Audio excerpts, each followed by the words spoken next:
Hello, historians, and welcome to On This Day in History, your daily insight into what has happened in the past and how that has influenced the events of the present. On this day, because yesterday makes today and changes what happens tomorrow.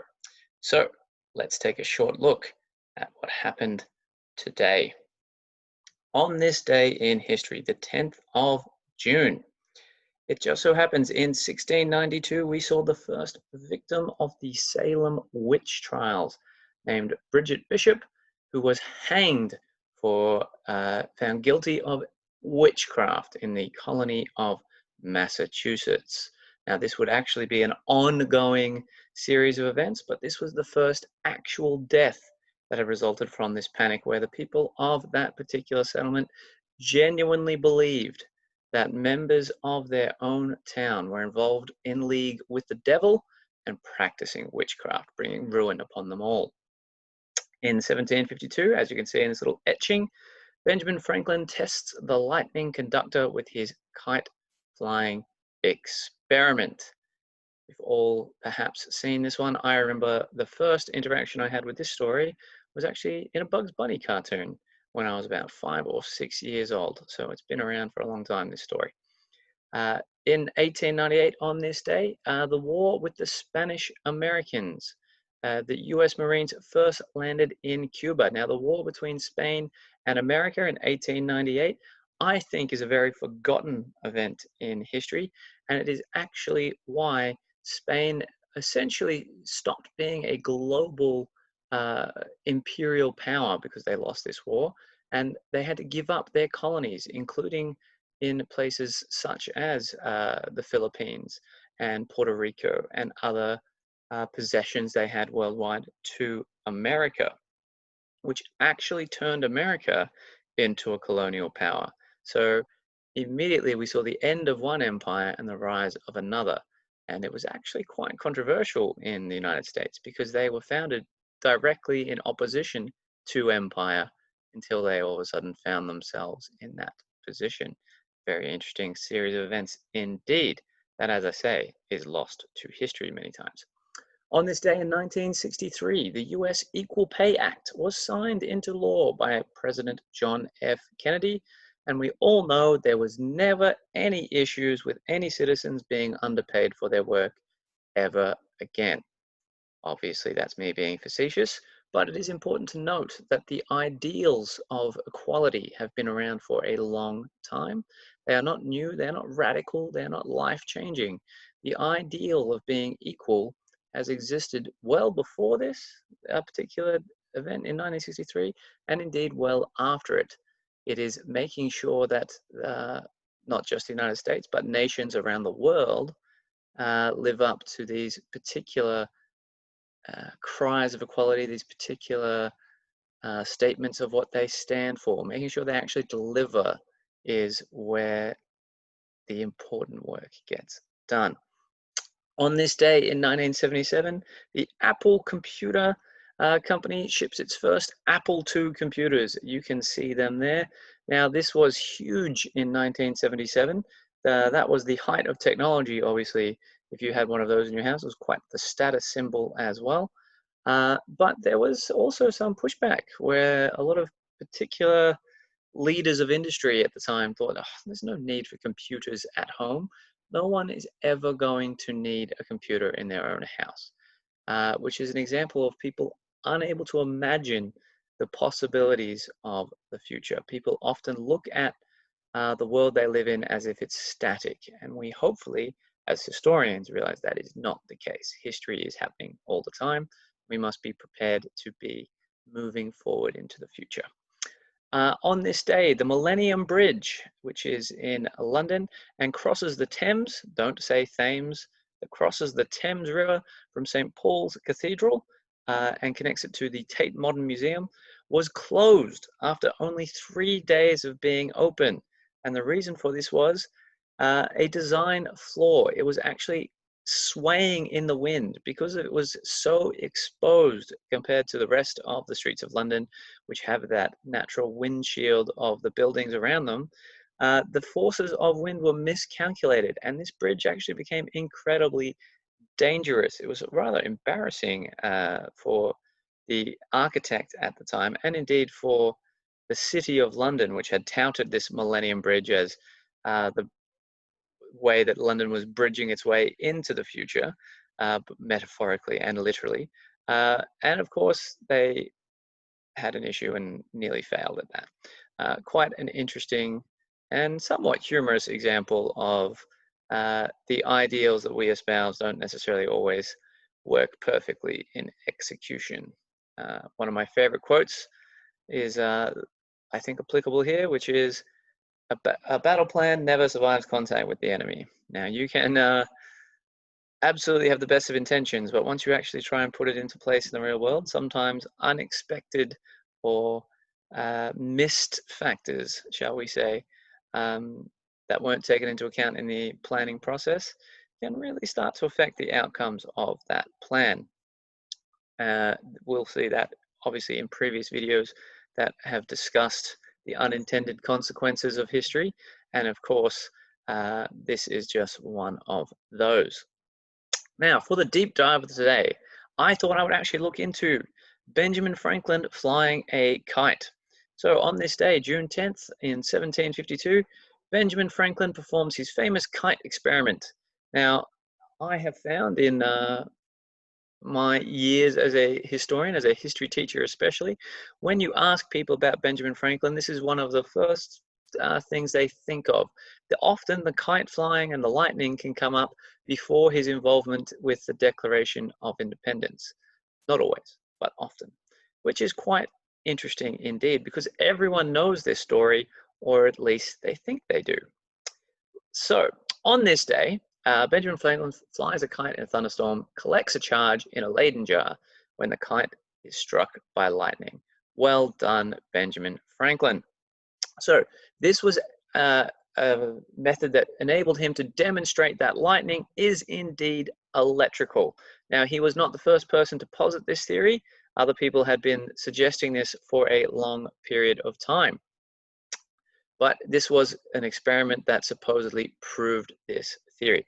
Now, Franklin had become interested in electricity and experiments in the mid-1740s, so a good 7 or 8 years before this experiment, and spent nearly a decade conducting various electrical experiments.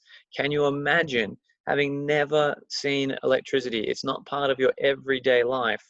And you start seeing what it is capable of. Those experiments would have been thrilling, exciting, and you would have thought you were witnessing the absolute most amazing spectacles of science.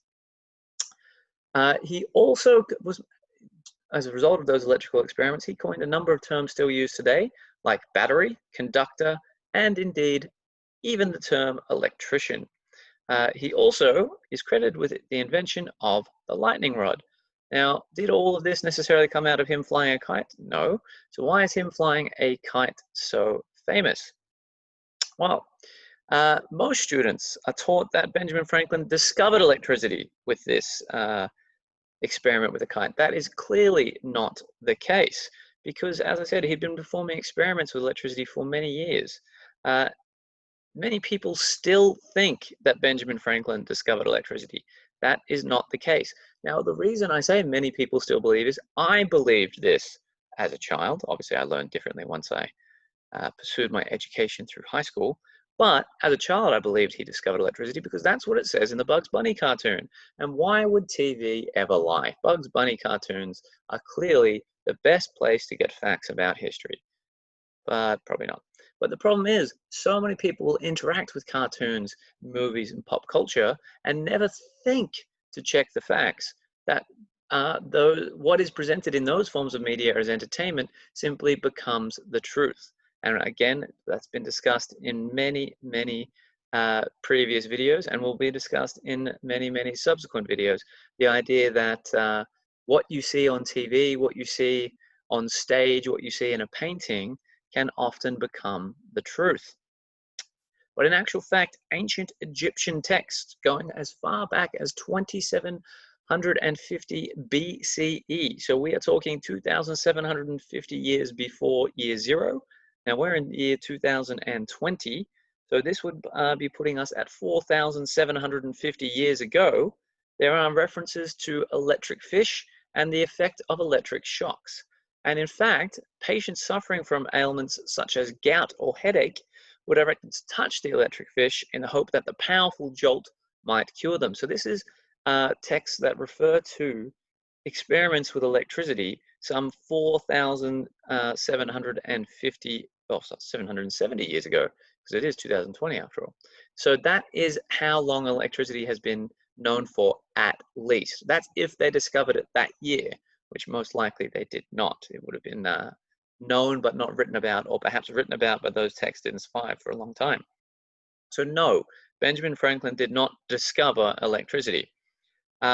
He actually got interested in the field of electricity when a friend of his and a fellow scientist named Peter Collinson sent him an electricity tube, which is another form of electric experiment, which he was fascinated by. And that's how he got into the field of electric experimentation. Now then, this is where it gets a bit interesting.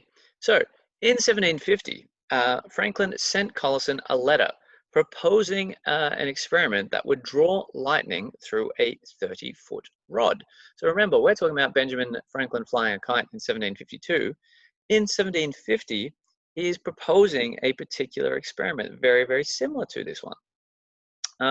He talked about in this letter 2 years previously, not only that lightning and electricity were linked, but that metal objects could be used to draw lightning in order to protect homes from being hit, hence a lightning rod.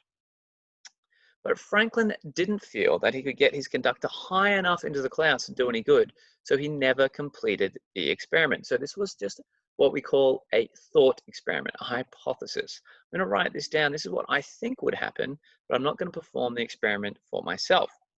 So in 1752, he had his new plan, just sending a kite up there, not a 30-foot rod, and figuring out his extrapolations from there.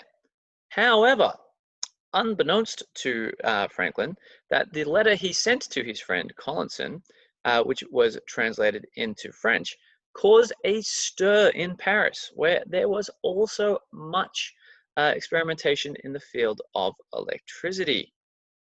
So, in actual fact, in order to test Franklin's idea, his thought experiment, and my French will be perfect here, I'm sure, Thomas Francois Dalibard, I'm sure that's perfect, used a large metal pole to conduct the electricity from lightning on May 10th, 1752.